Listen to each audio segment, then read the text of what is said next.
In a chilling event that has rocked the Eastern Cape community of Lusikisiki, 18 people were brutally killed in what is now being called the Lusikisiki Massacre.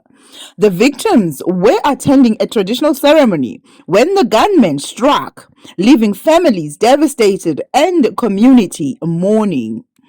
The horrific mass shooting occurred over the weekend of September 28 to 29, 2024, in Inyati village, Lusikisiki, Eastern Cape, where 17 people were gunned down across two homes. Residents heard gunshots around 2 a.m. but couldn't identify where they were coming from. The victims, believed to be relatives and neighbors, were preparing for Umombolo, a traditional ceremony marking the end of a mourning period for family members killed the previous year. Among the dead were 12 women, a man, and a 5-year-old child, with 13 found in one house and 4 in a neighboring home. Tragically, one survivor later died in hospital, raising the death toll to 18. The attackers opened fire indiscriminately on the family, mostly women and children, in what survivors described as a chaotic scene of terror. A manhunt is underway with one person taken in for questioning, though no clear motive has been established.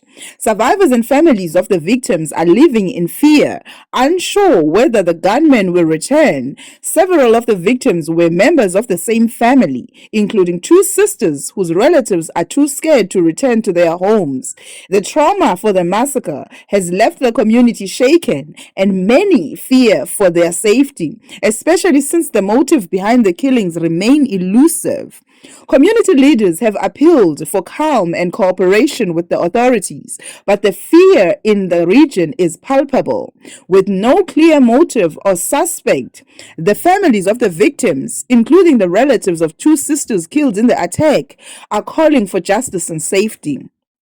The Lusikisiki massacre is just the latest in a string of violent mass shootings that have plagued South Africa, particularly the Eastern Cape.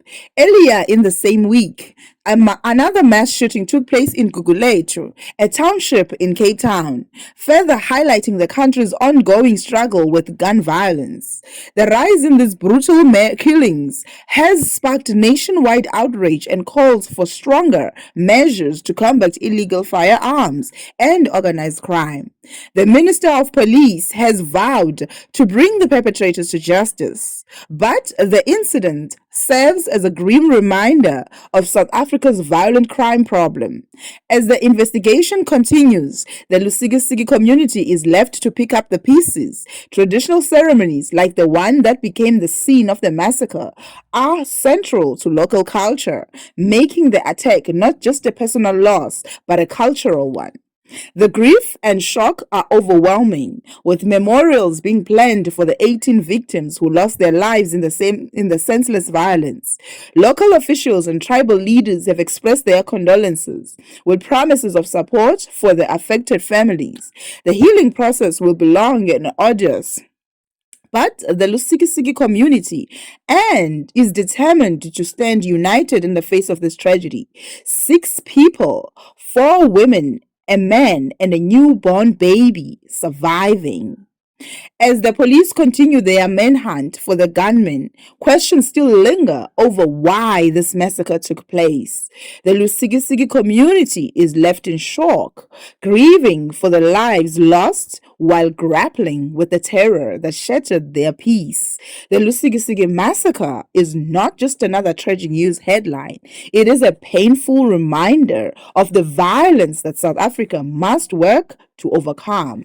The hope now is that justice will be served and that the families and community can find some sense of closure after this devastating event.